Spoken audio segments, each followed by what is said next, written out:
chez Air comme Santé, quel a été le temps fort de votre intervention?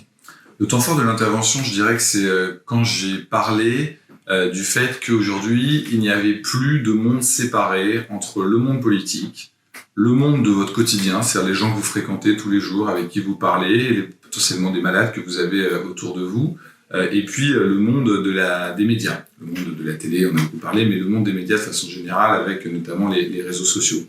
En fait, on a trop souvent tendance à considérer que le monde politique vit séparé des autres mondes. Et il n'a jamais été aussi mélangé que le monde des interactions individuelles, de notre quotidien, de notre réseau personnel et que le monde des médias. Et donc je pense que quand on veut avoir une stratégie, il faut avoir une stratégie qui vise ces trois mondes différents, puisqu'en fait ce sont des mondes qui sont entièrement mélangés. Et le risque, si vous avez une stratégie qui est 100% affaires publiques et que vous n'allez pas porter les messages ailleurs, c'est qu'en fait les messages soient enterrés et vous n'arrivez pas à vous imposer. Et pour imposer votre message, parce que vous pensez que vous avez un sujet, à ce moment-là, vous devez, à mon sens, avoir une stratégie qui soit axée sur le grand public, les médias, qui ont leur monde à eux, leur code, j'ai envie de dire, et aussi le monde politique. Et à ce moment-là, le monde politique sera obligé de traiter le sujet, puisque c'est un sujet de société, il est là pour ça.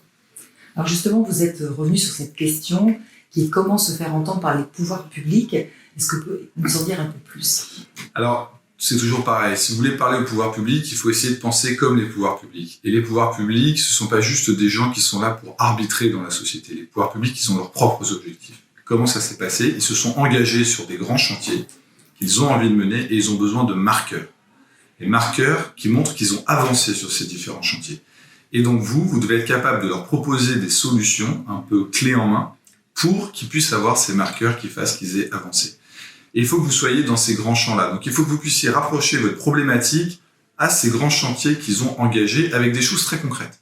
L'objectif, c'est pas d'avoir des positions, de défendre des idées, c'est d'avoir des packages qui vont pouvoir prendre à leur compte et les valoriser et montrer au reste de la société que grâce à ce que vous leur avez offert, ils ont avancé sur ce sujet-là. Et il y a plein de sujets aujourd'hui. Il y a le sujet de la souveraineté, essayer de produire en Europe, de ne pas se retrouver à court de produits de santé.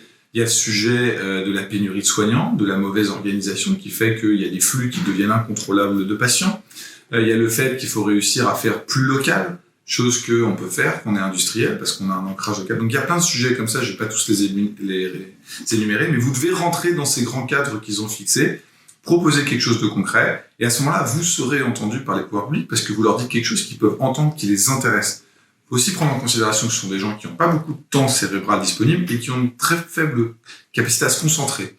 Et donc il faut très très vite les accrocher, éveiller leur intérêt, et à ce moment-là, vous allez pouvoir avoir un certain succès.